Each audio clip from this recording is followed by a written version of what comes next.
Well, hello, everybody. We're here tonight to talk about epigenetics and menopause. And we have two authors that are just, great ladies, really smart, really enthusiastic, and they believe that you can understand all of this stuff because they're going to make it simple for us. And we have their book and their manual that we can discuss. And we've got a really great presentation about your genes. So I'm hoping you're going to explain your genes, but this is my basic understanding of it. You've got like the building blocks in the body, and then they basically become tendencies. And if the right circumstances are there, the gene becomes active. And if it isn't that way, then it may just be sitting there not doing anything. Is that about right? Me too, we'll dive into it a bit more, but that's a good start. That's a real basic idea, right? Yeah. So it could be an element. Say you are one of the people that have been struggling trying to find a way forward to take care of yourself in perimenopause or postmenopause and really getting nowhere. Everything you've tried just is stumbling blocks for you and it's not really working. And this way of looking at things can really open up some doors as far as removing some of those difficulties. Yes, absolutely. Yeah, Right. So if you guys want to just introduce yourself a little bit, just real quick before we get going. sure. Go ahead, Alicia. Okay, my name is Alicia Mazzari Anderson. I'm originally from Mexico. I'm bilingual. That's why you see our books in two languages. Mhm. And I'm a biologist for training. I have a PhD in botany. I've been basically a higher education instructor for over 30 years. And I'm also a holistic nutritionist. And getting into blending my background in science with health at this level of epigenetics has been a really beautiful way of trying to make science simple so that as I said, a normal person can understand it instead of us going way too high up there and people like they get lost. So making things a little bit simpler, that is my goal. Mm-hmm. And I met Brenda, and I'll let Brenda introduce herself. We've been together now for, I don't know, 15 years or Almost a something. dozen years, I think. Yeah, yeah. Like I'm that. also a nutritionist, and my background is less science than Alicia's. I originally was trained and worked as a social worker for about a decade, and so that has then meshed with my nutrition. Alicia and I met as nutritionists, and then she's the one that dragged me, not even kicking and screaming, just a little stymied, into our very first training on epigenetics, which was just over 7 years ago now, I think it was. And after that, it was history. We've worked together, lots of presentations, lots of podcasts.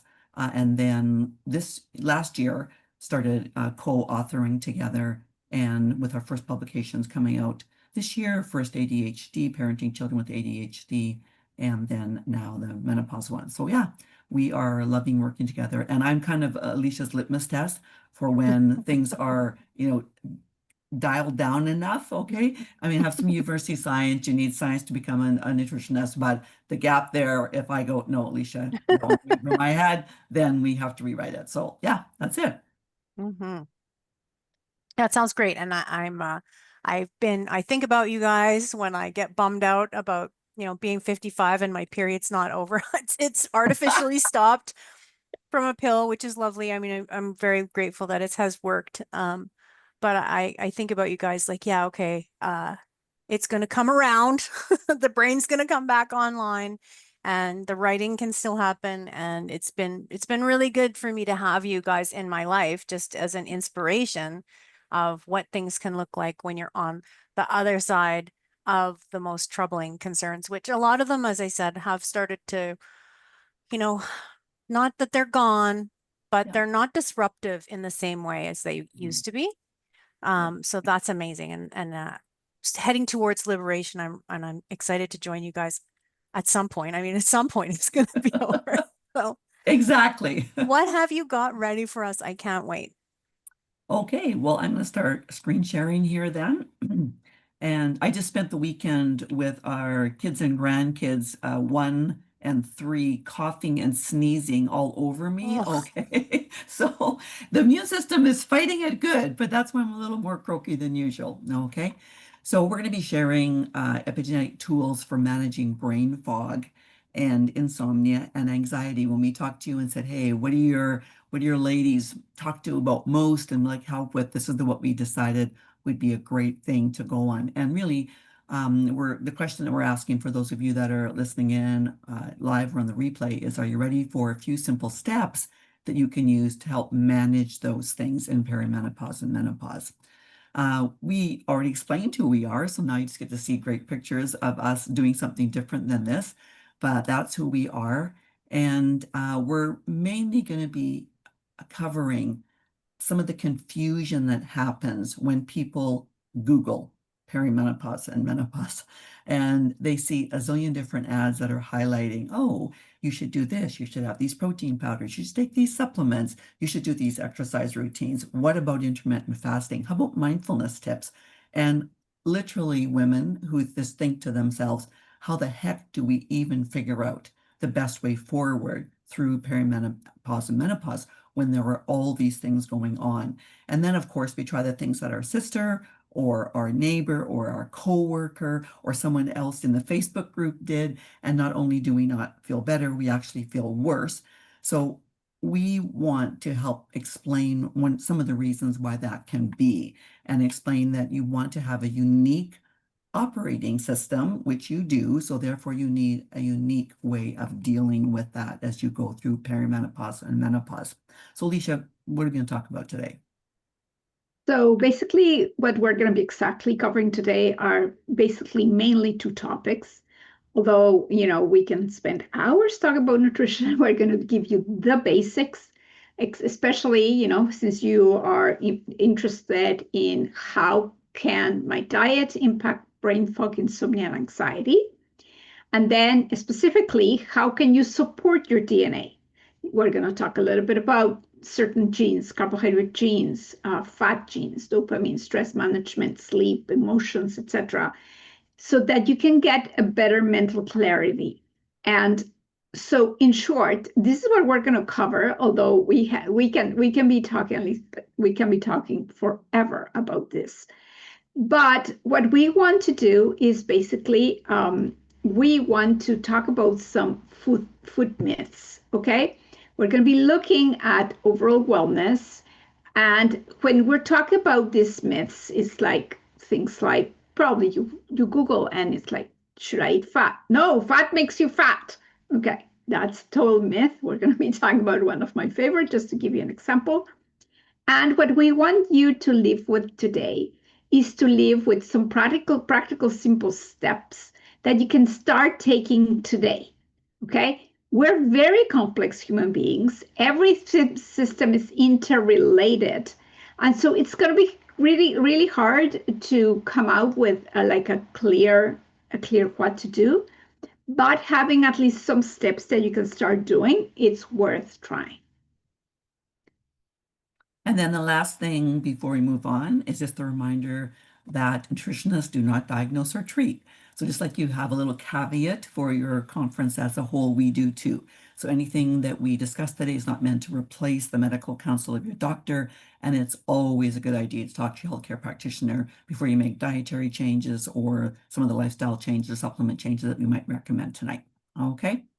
All right, so when we give you wellness suggestions, one of the things that Alicia and I are getting much better at is, even though we both love to talk and make sure we give you, 18 hours of scientific backing for what we want you to do, we're learning to give the suggestions in bite-sized chunks. So we've taken a page from or actually he's not a doctor, but James Clear's really excellent book called Atomic Habits. And so our seed habit suggestions that we will weave throughout the session today have 4 components. We want them small, so we'll often give you a suggestion that takes like 2 to 5 minutes. It's simple. It'll often be just one action, put your shoes by the door or whatever, something like that. And they're going to be sane. We are imagining that the people that are listening here, their lives are as busy and full as ours are, possibly with work, with kids, with school, with grandkids, working out, relationships. So they have to work into your life. And then mostly, like Alicia said initially, it needs to be sustainable. We don't want this to be a one-off thing. Oh, I listened to this webinar and I'm going to do this for like a week. we would like you to gravitate to things that make sense and resonate, and then do them ongoingly. That's where you're going to get the help you do. And then, are these little seed habits that we're going to give you effective? Absolutely, which is why we're going to share a few stories going through. Okay, so this is a menopausal client that I worked with recently, and she was concerned that all these suggestions that she was getting from Dr. Google and from her neighbor and from all this were going to take ages for her to do trial and error with them. Like, I'll try this first, and then I'll do this, and then I'll go carnivore for a while, and then I'll try veganism, you know. And so she went to the doctor. She found out that she was 1% away from being considered diabetic. And she said, I don't have time to be, asking all these different things and try all these things. So she got her DNA done, came to me, and really had an amazing, amazing response, because later she had lost 30 pounds. She didn't have borderline diabetes anymore. And she just really was appreciative at knowing what to do. Now, what we would like you to imagine is all of these little red dots on this chart are women that you know, maybe women attending the session, maybe it's women that are in the Facebook group. And imagine that some of them are experiencing some of the same types of clinical manifestation as you do. The brain fog, maybe there's insomnia, maybe you're having hot flashes, maybe a body odor, maybe you have the night sweats. And, what we're hoping to start right now with is the understanding that you can have those symptoms identical to the person sitting next to you at your desk, okay? But they will be coming from different reasons, different root causes, different trigger genes, as it were. And that one of the best things you can do is dig back, dial back a little bit, and find out what those trigger causes are. Is it a dietary issue? Is it a stress management issue? Is it hormonal support that's needed? And when you have that, the big takeaway we want you to have is that there's likely an answer, and a method of managing what you're experiencing. Might take a little bit of digging, but symptom management and relief are possible. And Alicia will now show you this chart with a little bit of science on top of it. So let's move on from those clinical manifestations or anything that you are experiencing during menopause. And let's move on into genetics. Okay, first of all, you're going to see these three letters, SNP. SNP is another word for single nuclear polymorphism. That means a different way in which your genes will be expressed. We're very, very complex human beings. And so the way our mentor has worked with and has taught us how to work with is basically work through these categories. There's many categories we work with. And again, we don't have time here, like in half an hour, to explain you all of them. But the most important thing about this is that we can change the environment and get your genes to be expressed in a very different way. So today we're going to be covering anything that you see in the light green. We're going to cover some metabolism genes, macronutrients, stress, reproductive hormones, and sleep. But keep in mind that, again, as Brenda mentioned, you might all have the same manifestations, but they will be expressed different because we are all different human beings. Exactly. So really, this whole term epigenetics that I remember the first time you met with us, Jessica, you were like, yes, I'm reading up on this, and I think I know what it is. It's really simple in that epi is the Greek and Latin word, actually, for over and above. So when we're looking at epigenetics, we are looking at that which is over and above the actual DNA strands that we got from our mom and a dad that Alicia's going to go into in a minute. And what that over and above is the behaviors. So the environment, and we often think environment as, my neighbor spraying pesticides on his lawn, or me not getting enough, sun today on my skin. But we're talking about the environment as far as nutrition. We're talking about the way you move, how you regulate your emotions, how you repair, how your hormones are produced. So that's what we're looking at when we look at environment. They impact how your genes are expressed. You mentioned, kind of like, do they respond? Do they don't respond? This impacts the way they respond with regard to, are they going to be producing beneficial responses, or are they going to be producing ones that are challenging or problematic? Okay. And do you need to have your DNA tested to listen to this webinar and get anything out of it? Absolutely not. We're not even going to list the RS numbers of the genes here, but we want you to understand that different genes impact different things. We want you to decide what resonates with you regarding the dietary intake, for example, and think, yeah, I'm going to give that a try for like a week or 14 days, see if it's been helpful. If it hasn't, then I'm going to go to the other thing they suggested, and maybe I simply need more protein and fat and do that. So we'll give you a couple different options that you can try whether or not your DNA has been tested. Okay, how about a biology refresher? Okay, a very quick biology refresher, because you probably studied this sometime when you were in high school. So what is DNA? Okay, DNA is a molecule that's inside every single one of our cells. And it's basically needed for the cells to be able to differentiate, reproduce, and grow. So within DNA, there's genes. Each strand of DNA, you inherit one strand of DNA from your dad, the other one from your mom, and it's made out of genes, many genes, trillions of genes. Genes in general are called the basic units of heredity. And then we have different genes that will express different, or that may have a different, we call this like the DNA language. We use 4 letters to talk about what are alleles. Alleles are basically those letters that tell us what are your genes, what do your genes look like.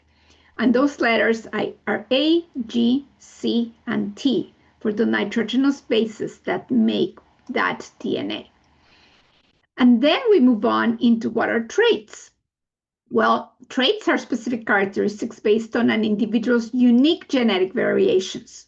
SNPs vary, they're changed. You may have a normal, or you may be variant, or you might have a combination of both. We call this heterozygous.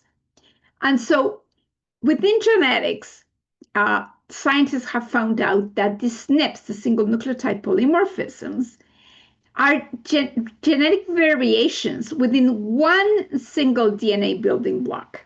And why do they matter? Because most SNPs have absolutely no effect on health at all, but some can impact wellness outcomes.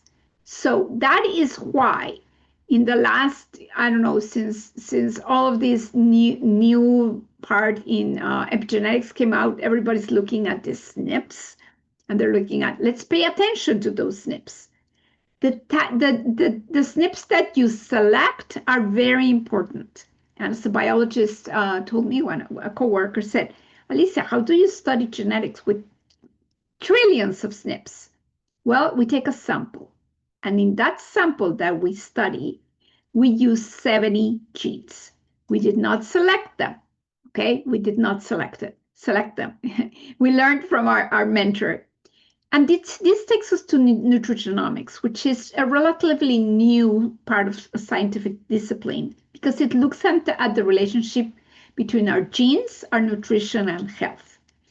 And these give indication as to how genes relate to factors like diet, sleep, supplements, food, your exercise, etc. So talking about nutrigenomics, you kind of think, oh, I can change the environment and I can get my genes to express in a better way. But since we're nutritionists, we're going to dig into nutrition. Brenda, you need to open your microphone. Often, Alicia and I give the example of the light panel in your garage. And if you think about that as being your actual DNA, all those switches turned either towards the more beneficial one, which is usually the normal one, the one that the variation of the gene that's usually more challenging, which is called a variant. And we look at those switches in the electrical panel, switch different ways in the garage or the basement, wherever it is.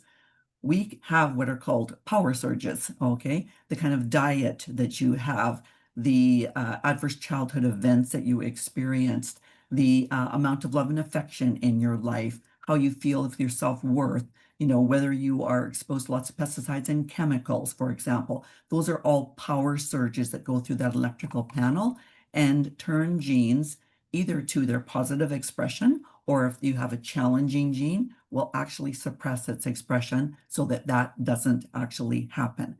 One of the biggest power surges you can have is food, okay? So when we're going to be talking about fats, carbohydrates, and proteins and metabolism supportive foods, and we'll be using things like, get a clean version, a healthy version. So what we mean by that is real simple. Just eat real food as much as possible. Eat it as close as possible to its original form. So, what it used to be a long time ago, and then don't fall prey to food fanaticism. I see all kinds of things come across my desk, sugar diets and, this type of diet and just really, tons of caffeine, no caffeine, whatever we're doing. Just do your diligence before you take on some of these kind of broader things. And if you're like, well, okay, real food, like give me some examples of it, you can simply shop the outer perimeters of the grocery store, bakery, dairy, meats, produce. That'll do you good stead. Okay. Occasional forays into middle aisles for toilet paper, maybe, and nuts or something. Okay. If you're history buff, think about what your great grandparents ate. If you stick with that, a good chance you're going to be, doing what you need to be doing. And bottom line, as much as possible, try to avoid the ultra processed foods that just didn't even exist before World War II, for example. On top of that real food foundation, if you can set 5 food keys, you're going to find significant changes in the expression of your genetics and in the way your menopause and perimenopause symptoms are going. So again, that minimizing of refined foods, get enough high quality protein. And when we say get enough, it will vary according to your genes. We'll give you some specifics in a minute. Likewise with the healthy fat. Alicia's going to be debunking a myth around saturated fat. Watch their dairy intake because, again, genetically, not everybody does well on it. So pay attention. If you have a lot of cheese and you don't feel good and you get stomach bloating and, ingestion, this is a sign you probably didn't retain the enzyme, the gene that gives you the enzyme that breaks down milk sugar. So pay attention to those things. And if you do fine on it, well, likely you did okay with that. And then lots of vegetables, lots of phytochemicals in there, varying types of vitamins and minerals that are super helpful, and then drink enough water. So if you can do those 3 food foundation and those 5 food keys, then you're going to be able to see what happens in your body. And for a lot of the women we work with, all of a sudden inflammation is reduced. They get off those ultra processed foods and their joints, their knuckles, their bloating, their brain fog begins to drop down. Okay. I know it's because we're nutritionists. We can talk about food till we're blue in the face, but it has totally reset both of our lives. And we know that a huge part of why we had very easy perimenopause and menopause had to do because we had done major dietary changes long before we came to that stage. Okay, let's talk about those metabolic genes. So let's dig into some of the genetics, okay? The clinical relevance about metabolic genes is that they're crucial in controlling food intake, satiety, and hunger. There are 3 key hormones that are very important in everybody's metabolism. One is called adiponectin, leptin, and ghrelin. Ghrelin actually also modulates the activity of dopamine, which plays a role in menopause symptoms. Actually, we're seeing that some women in menopause is like the time where, oh, they just diagnosed me with ADHD. Well, it's not quite that, but it's the interaction that happens between dopamine and some of the metabolic genes as well. And so the recommendations, of course, is the integration of these genes gives us insights into the best fitting window for you and the optional number of times in a day to eat various macronutrients. And so before I show you a couple of people here, let me just explain these very important 3 hormones. Ghrelin, it's called the hunger hormone. I always remember because of the age that it has, like, okay, ghrelin, the hunger hormone. Leptin, it's a satiety hormone. So these 2 hormones are extremely important because basically it's telling your brain, are you hungry? Or did you eat enough? Or should you keep eating? Adiponectin on the other side is it's a hormone produced by fat cells called adipokines, and it's produced by adipose tissue. And actually, high adiponectin is protective. Adiponectin allows you to basically decrease inflammation, and these three are interacting with each other. Okay, for example, if adiponectin goes down, ghrelin goes up. And so it's important. That's why it's so important to understand all of them. But to be able to explain this, let me put here a couple of examples. Okay, here are your three hormones, leptin, ghrelin, and adiponectin. Thermogenesis is basically what your body, the ability of your body to basically produce heat, and the recommendations. So, case one, it's me, Alicia. I have a really good metabolism. I'm normal for all of them. I'm probably slightly lower for thermogenesis. And for me, has been amazing to eat 3 meals a day, 5 to 6 hours between meals. Case two is Brenda. Brenda is the opposite. Altered leptin, increased ghrelin, low adiponectin, and slow thermogenesis. For her, it's recommended intermittent fasting. And this is, we were talking about when we used to travel together. It's like Brenda is okay with, oh, I'll just have a little green smoothie in the morning and I'm fine to lunch. And I'm like, no, no, no, no, no. I need my protein for breakfast. I need some eggs, and otherwise I get hungry. I get angry. I get hunger. Like we are completely different. Nowadays, it comes noon and Brenda is ready to go have her first meal. I already had breakfast, so it's important that you understand. Now, do you need to know your genes to be able to know how you do better? Test it. Listen to your body. Test it. How do you feel better? How does your body feel? Because when you're eating according to your metabolic genes, you basically feel truly 35 years younger. That's all I'm going to say. But let's move on into macronutrients. Sure. So these genes then help determine your optimal carbohydrate, protein, and saturated fat intake. So once you determine, oh yeah, I'm an intermittent faster, I need to eat in an 8-hour feeding window in a day, or no, I need a 12-hour feeding window with 4 to 5 hours in between. Then you go, how many carbohydrates, proteins, and fat grams should be on my plate for each of those meals? And the degree, why does that matter in menopause? Because things like the degree of carbohydrate sensitivity is going to inform your daily intake. If you are not eating the right amount of carbohydrates, you are going to have brain fog and if you are eating too many carbohydrates, you are going to have brain fog, okay? You don't get enough protein, then you're going to have some issues with everything from immune system functioning, responses, you're going to have, muscle wasting. So again, too much is going to be problematic because it will be converted to a storage form of fat. Your body can only handle so much at a single sitting, but not enough is really a problem as well. So we want to give you some clues on how you know how much to eat. And again, we find that some of the biggest things, and this isn't just for the clients, this is Alicia and I. Like I never have to look at another diet book. I never have to listen to anybody who says to me, oh, you should try this. Or I'm just like, and for years, I just haven't had to have that kind of mental, kind of little nagging always going on about I should try this, I should do this. No, when you actually understand what's best for you and stick with it, your life just you just took a whole lot of energy away figuring out what you need to do. Alicia, talk to us about carbs. And now you're muted. When we talk about carbohydrate genes, it's very important that you understand we're talking here about simple carbohydrates, starches that break down into sugars, and they break down very fast. Okay? And they're really relevant in menopause because they have a very important relationship, as Brenda mentioned, with stress, with hormones, with your whole metabolism. So these genes really provide guidelines for the ideal daily intake of simple carbohydrates during menopause.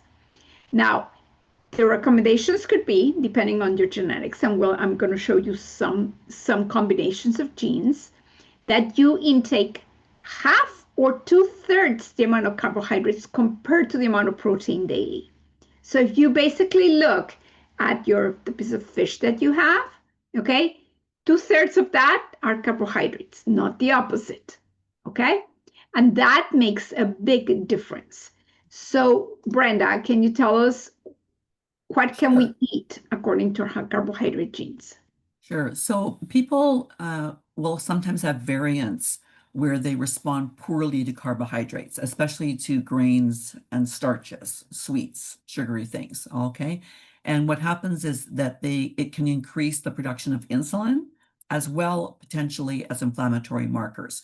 So we've never met anybody, and in our 7 years of training, we've never seen genes where people need twice as much carbohydrate as they do protein. It just doesn't exist, okay?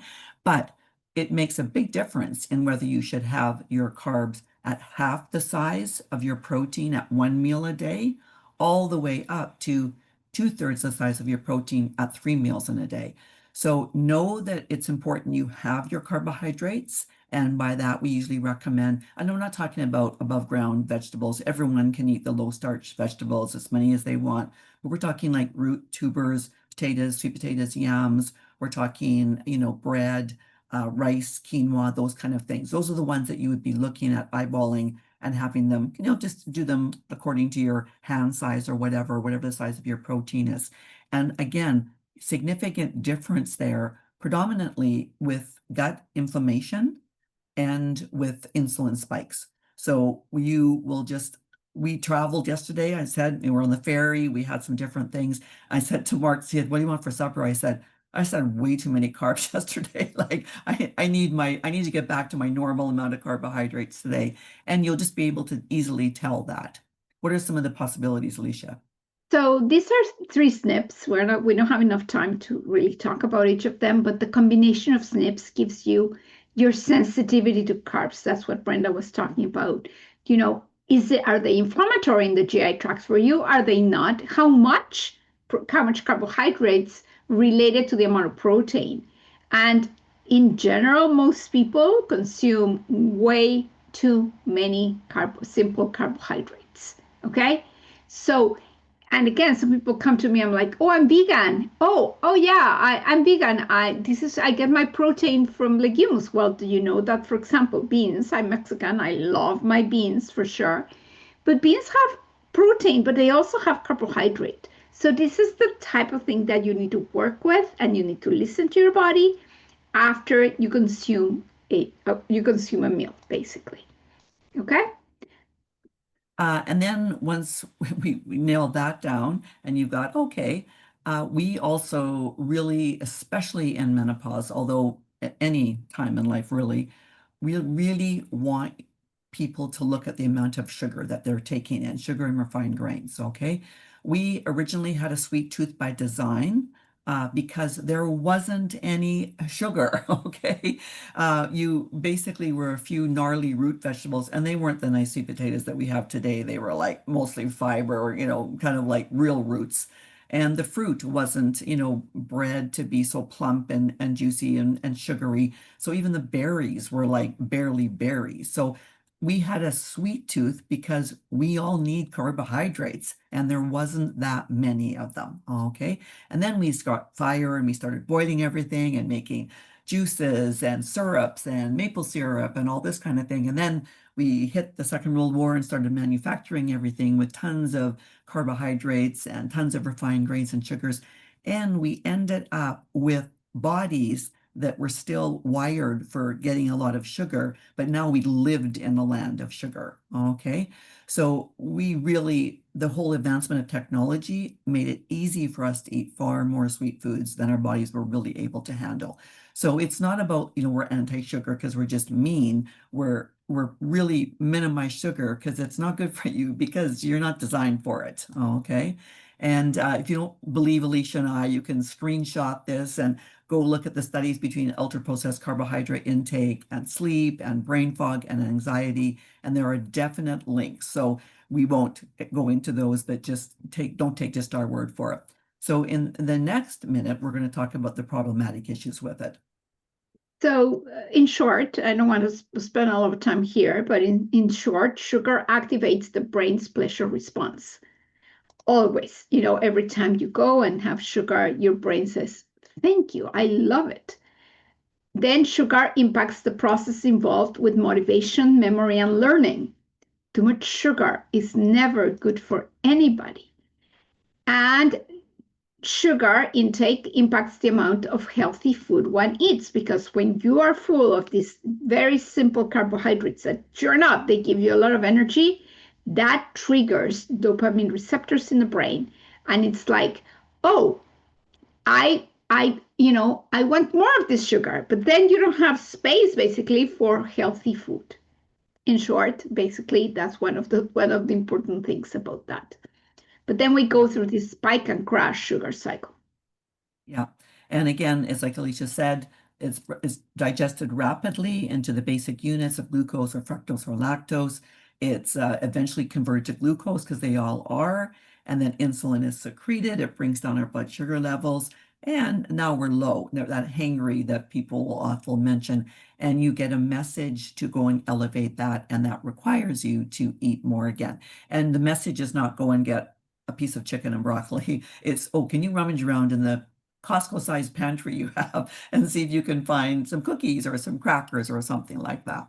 And we'll just post this up here quickly in case you are wondering if you eat a lot of sugar. You could check your pantry again and see all of these things in here. And then if you go, yeah, but I have all these grams that are on these packages, I have no idea what that means in real life.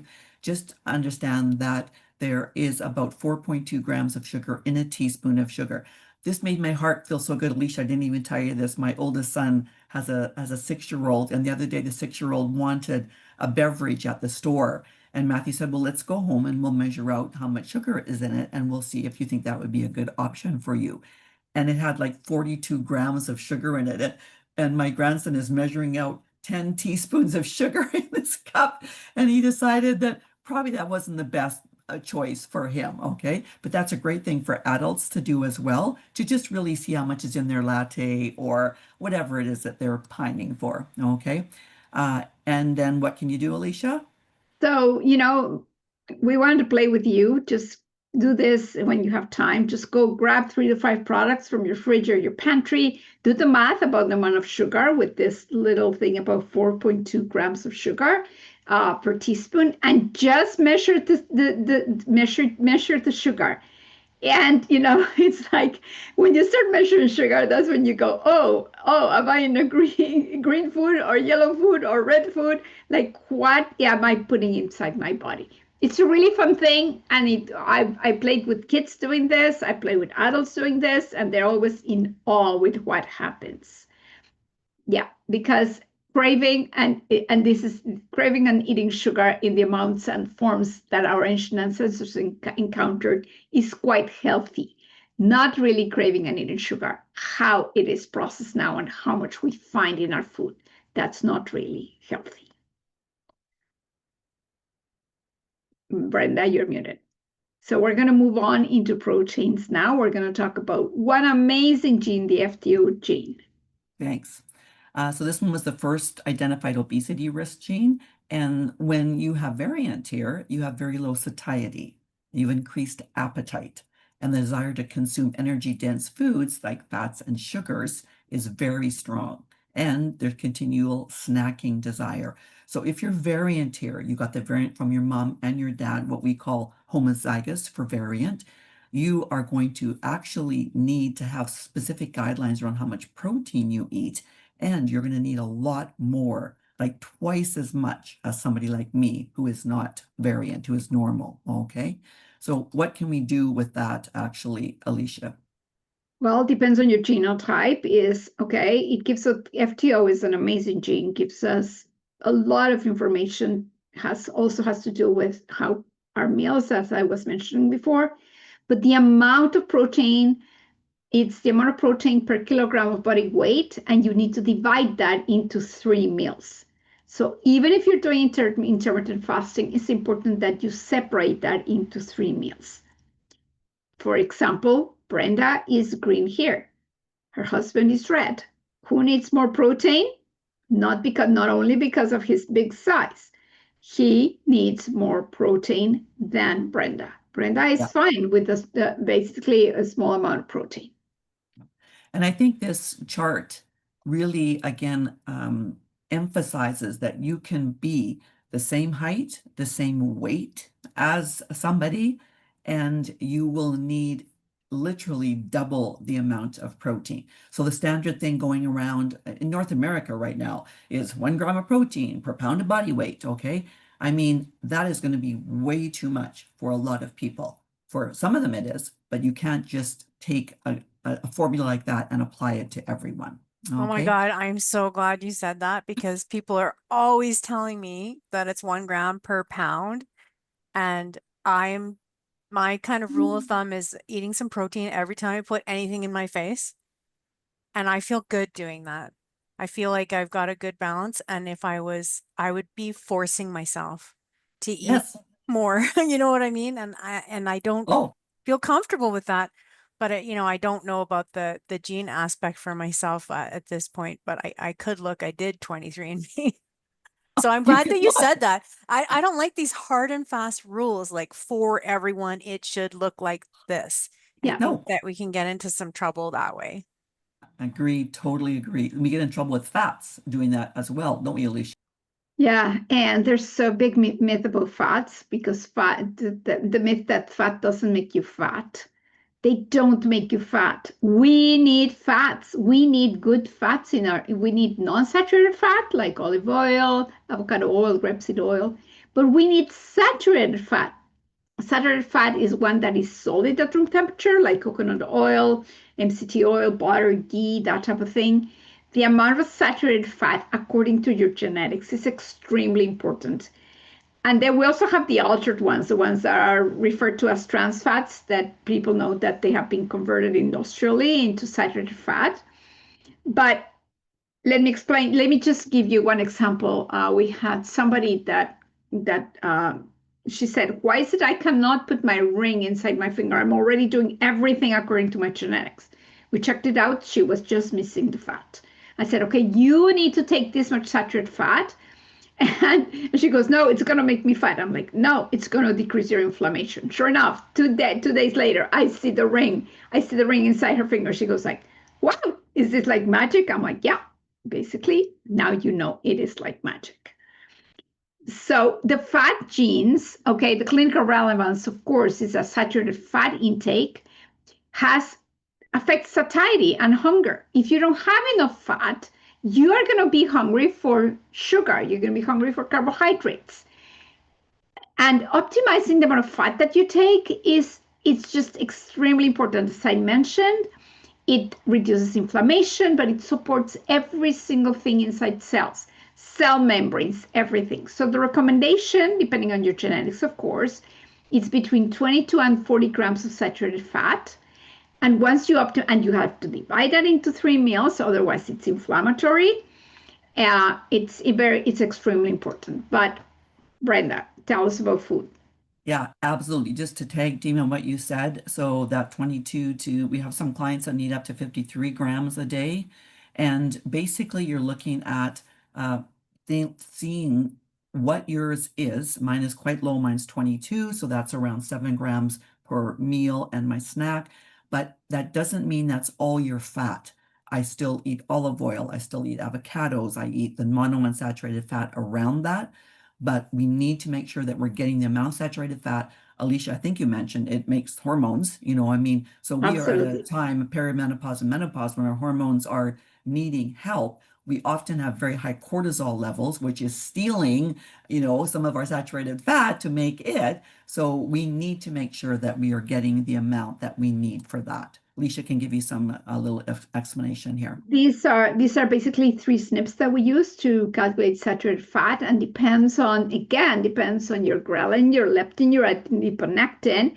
It's just a really really important interaction. So again, some people will have enough with 22 grams. Some people need 40 or even more grams of fat. Once you start putting the fat in your food, again, the cravings are going to go. And as Brenda mentioned, We need fat to have reproductive hormones. Actually, reproductive hormones come from cholesterol. Cholesterol is a fat as well. We need fat to create cholesterol. We need a cholesterol to create all of our reproductive hormones as well as cortisol. So that's when it comes into very handy to know exactly how much can you actually consume. Exactly. And yeah, and one of the women that I worked with last year, actually, we had to adjust her saturated fat, and along with some other things, she came to me because her hot flashes were so extreme and had been extreme for 5 years. I just had so much empathy for her, I tell you. But I got an email from her, and she was like, "Oh, I get a bit warm now and then, but it really doesn't last long anymore. They're not intense." And that is the difference that can happen when you start nailing food intake. So just think about what we've said so far on this. Think about your last 3 days of food intake, and then think about what resonated with you in the carbs, protein, and fat categories. If you don't have your DNA done, then we start middle of the road. Go with maybe 28 grams saturated fat, go with that 1 gram of protein per kilo of body weight, go with 1/3 of the size of the carbohydrates of your protein at 2 of your meals. Just start there and go for a week, 10 days, see how you feel. If you're really not satisfied, you're hungry all the time, you probably need more fat and protein. Okay. If you're a bit spinny and feeling like you're a little bit too much brain fog, probably need a little less carbohydrate. So you can start playing around with that, change one thing at a time, or you won't know what helped. Okay. But that's what you can do. Now, Jessica, I'm going to say to you, do you want us to pause here and do you have questions for us? Or would you like us to continue a bit more with a little bit about some hormone genes? Yeah, I just wanted to say, like, I personally, I never got into the low fat diet or the fad dieting or any of, I was one of those annoying gals that was just kind of, medium sized, not particularly big, not particularly small. I didn't have to really worry about it. Maybe a lot of my instincts about what I was eating was pretty, you know, correct for my body. And then I got really sick with a pericarditis. So that's an inflammation condition and had to go. Well, I didn't have to. I chose to go with a naturopath who worked with me on the anti-inflammatory diet and really paying attention to certain, what I ended up doing is dialing it into like these things do cause inflammation for me and these Yeah. things don't seem to cause inflammation for me and get really clear on that. And then my father-in-law, who's now passed away, he's the one who had really bad heart disease. He was really like, watch out for the statins because they're going to try and put you on statin drugs. And then, you like your brain is a squishy thing that's made of fat, Jessica. So you don't necessarily want to do the statin. You need to keep your heart healthy, not saying like ignore the situation. But that whole thing kind of changed my perspective on like looking at it from a perspective of healthy fats and adding that into my diet really does. I have noticed the difference between feeling really hungry if I'm having something that doesn't, if I'm eating like a low fat Yeah. option. And the other thing about the sugar for me was really having a really good, clear look at that pantry, what was in there, Yeah. and being shocked at like salad dressing. Every salad dressing I like had sugar in it. And then I got a little curious about, what kind of stuff I asked myself, would my grandmother eat this? A lot of the, Wow. I asked, would my granny eat this? Because, it was a different time. It was Yeah. homemade meals and there was an emphasis on the vegetables and there was always some kind of meat option available. And I really kind of use that as sort of a template and then always judging what I'm eating based on how I feel. And then the other thing I try to do is not eat something more than 5 days in the week so that I'm not just always eating eggs every Rotating. single Yeah. day. You know what I Yeah. mean? And I think all of those things have really helped me now. I'm not uh like in perfect health, but I just had a checkup today and I said to my doctor, I'm not concerned about my weight at this point. I feel like my body has hit this almost menopause state and I'm not particularly heavy at all. And I'm very strong. So I would rather focus on continuing to build the strength and have some faith that whatever little bit of fat my body's hanging on to now is doing that, estrogen storage and not get my head all out of joint about it and be really upset about something that I believe is going to pass. Yeah. Yeah. I So You're know. sounding really wise, Jessica, really wise. I'm lucky because I didn't get into the whole, I don't have a, I looked into the Galveston diet and I looked at her suggestions. I didn't have like a trigger about the word diet. To Yeah, yeah. me, she explained what her definition of diet is more of the traditional dictionary definition, which means lifestyle. Oh, yeah, exactly. Dietary intake. Oh, yeah. Yeah. Yeah. Yeah. So I really appreciate the emphasis on that because I think that some of us, when we start to feel frustrated with these symptoms and the body shape in general, we go a little bit too far on that side of cutting a lot of calories and then maybe even cutting out the good foods, like because we're going for pre-packaged amount of calories Yeah. at every meal, Yes. Yes. which is maybe even exactly the opposite. We might be better off to sit down and eat a bunch of ham and some potatoes and a salad than a prepaid meal. So I'm Yeah. just loving everything that you said, and it's made me really very curious about my genes. I have one question about Yeah. juvenile and adult onset diabetes. So this runs in my family, and so far I've been golden, and I want to keep it that way. So are the genes maybe a link that I should look into and see exactly what's going on for me for my genes? Like certainly adult onset, or type 2 now, it's not even called Yeah. adult onset anymore. Yeah. Can be definitely impacted by genes. Now that would be what we would consider an end stage. We look at the trigger genes. So we look at people's carbohydrate genes, we look at their inflammation genes, we look at their stress management genes, because those are the kinds of genes that set you up for a scenario where type 2 diabetes gets triggered. Okay. So yeah, we can definitely, like, again, we don't diagnose or treat, but we could look at people's genes and say, do you know what? Like that client of mine that came in, her doctor said, you're Hmm. 1% away from diabetes, and she was like, crap, I don't want to get that. Yeah. And then No. we looked at her genes and I'm like, well, you can give it to yourself or you cannot. You can decide what you want to do. Yeah, and then I loved also your suggestion of doing one thing at a time. I'm always with my clients, that's what we always do, right? Because they'll have like a million things they want to address, or it seems that way. And then we pick the one thing. So what is the thing you want to work on? We're going to work on sleep issues. And then we work on that until that starts to feel easy. The things that they've added in for that are easy. And then Yeah. we add in something else that maybe we're working with brain fog and see how that goes. And it is all interrelated, and it's so hopeful. I'm just loving it. Okay, so I'm gonna let you get back to it because I think that's all I had to say about that. Okay, Okay, well, we got a we were couple. going to cover we're going to cover some extra genes like for sleep and Yeah, stress. we'll go through them quickly, Alicia. Why don't you cover, Let well, me okay, I'll do the next two and then you can go on to Okay, HPA axis. I want to just mention stress because Mm, it's extremely important. yeah. And so Brenda, well, oh, you get started, Brenda. Sorry. Sure. So one of the things that we really try to emphasize with our clients is that there are two things that will negatively impact up to 90% of all the rest of your genes, meaning you can have the ideal variant from both your parents. You can be, homozygous normal for something. But if you are under stress or you are dealing with inflammation, they will trigger those genes to act as if you actually had variant once. Okay. So what we're going to talk about next is some things you can do to change that. Go for it, Alicia. Your Okay, favorite axis. so this is I don't want to go into the detail about this, but this is something that you need to understand. There is the HPA axis. The hypothalamus and anterior pituitary are in the brain. Okay, the hypothalamus sends message to the anterior pituitary. The anterior pituitary will send message to your adrenal cortex to produce cortisol.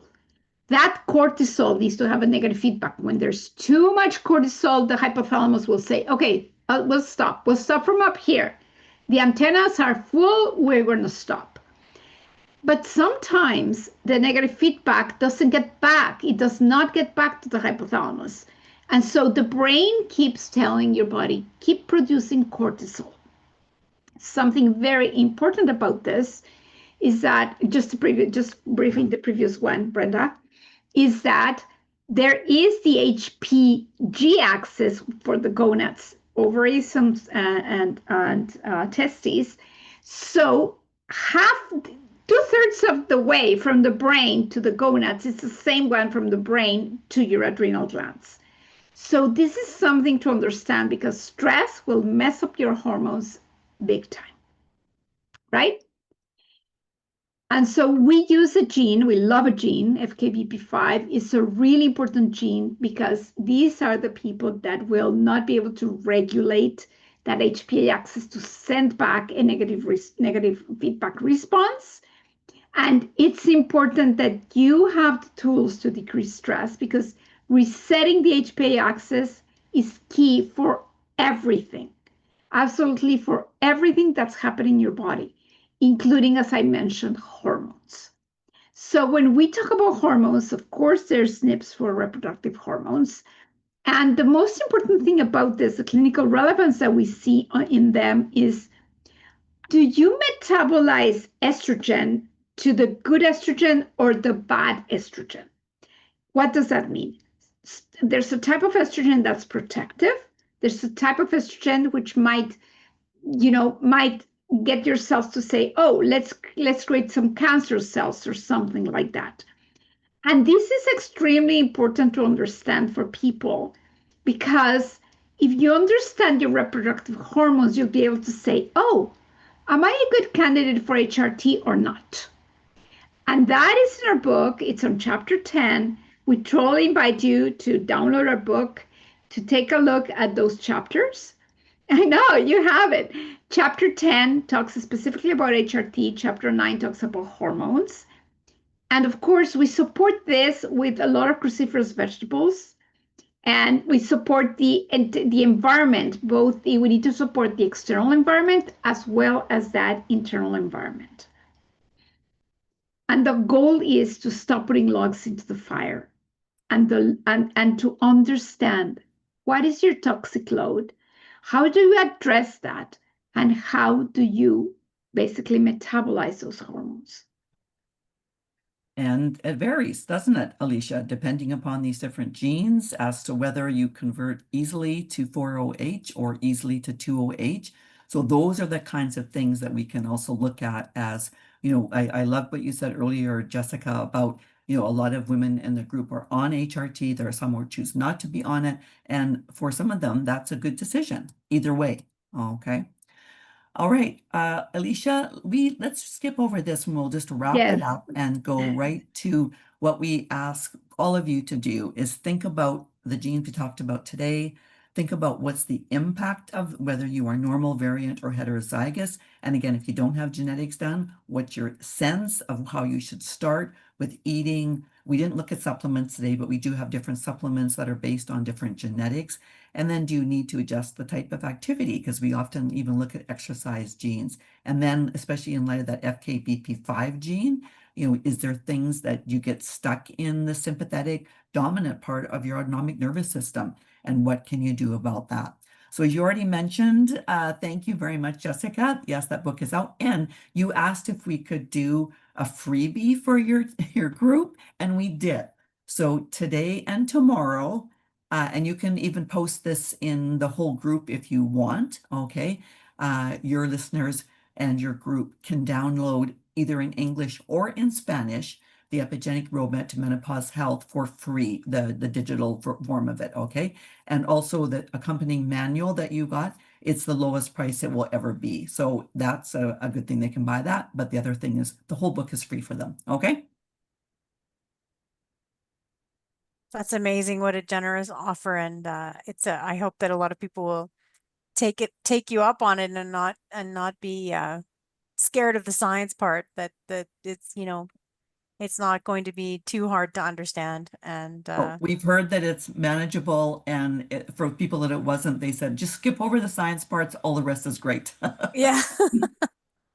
Yeah, that makes sense. And I appreciate keeping it really simple too, right? Like focusing on the food and focusing on the stress. Like as a yoga therapist, that's kind of my main focus is like, let's get, because what I find actually, I don't know if you guys see this too, but women are so stressed out and so used to being so stressed out that they don't even notice that they're stressed out until they're working with me on something, and then they start to calm down a little bit, and then they realize, wow, I've been at a 10 ongoing for so long, and I now know what it feels like to be relaxed again and to get into that parasympathetic response.